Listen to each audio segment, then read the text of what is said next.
तो चलिए इसको जरा खोलकर देखते हैं। ये जानना बड़ा मजेदार है कि कैसे छोटी से छोटी कहानियों में भी ना बड़ी बड़ी क्लासिक कहानियों का पूरा फॉर्मूला छिपा होता है। आज हम सिर्फ 40 सेकंड की एक कहानी को समझेंगे और देखेंगे कि कैसे ये हीरो की कहानी वाले फॉर्मूले में एकदम फिट बैठती है। जरा सोचिए, एक ऐसा स्नैक जो सिर्फ पेट की आग ही ना बुझाए बल्कि पूरी किस्मत ही पलट दे। यही वो सवाल है जो हमारे आज की कहानी की जड़ है। देखिए, हर बड़े सफर की शुरुआत ना एक आम सी दुनिया से होती है और हमारे हीरो के लिए ये दुनिया है फुरफुरी नगर, जहां एक बहुत ही सीधी सादी पर बहुत बड़ी प्रॉब्लम खड़ी हो जाती है। और ये है हमारे हीरो के लिए एडवेंचर का बुलावा। कोई ड्रैगन नहीं मारना, कोई खजाना नहीं ढूंढना, नहीं, बस पेट में जोरों की भूख लगी है।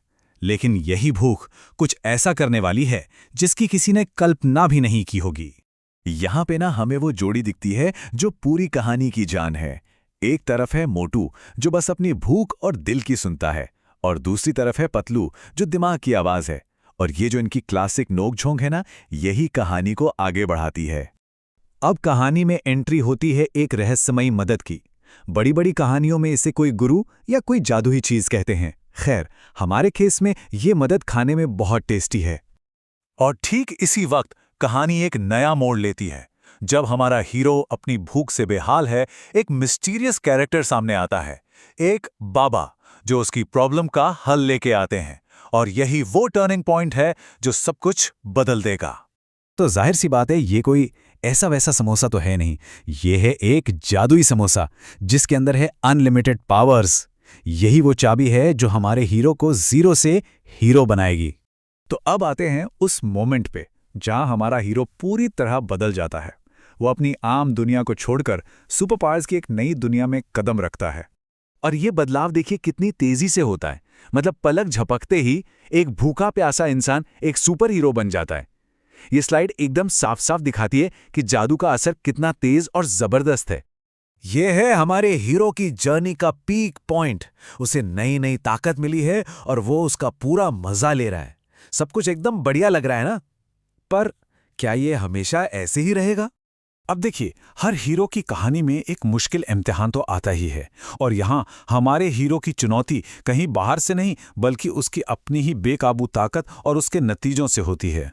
और जैसे ही मोटू अपनी ताकत का मजा लेना शुरू करता है, एंट्री होती है कानून के रखवाले इंस्पेक्टर चिंगम की। मोटू की नई शक्ति शहर में तुरंत गड़बड़ी पैदा करना शुरू कर देती है।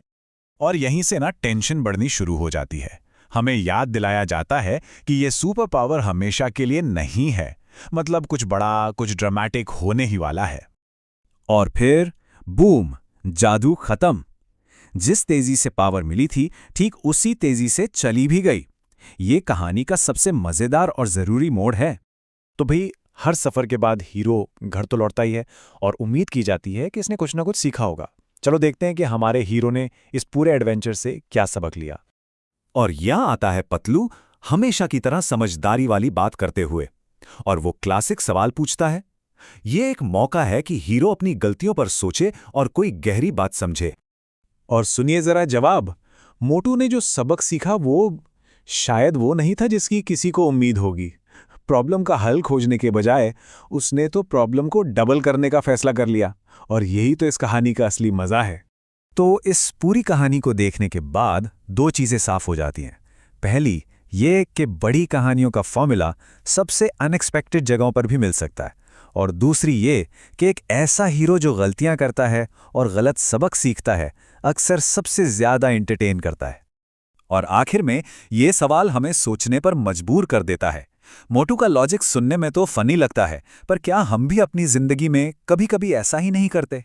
जब एक आसान रास्ता फेल हो जाता है तो हम एक और आसान रास्ता खोजने लगते हैं।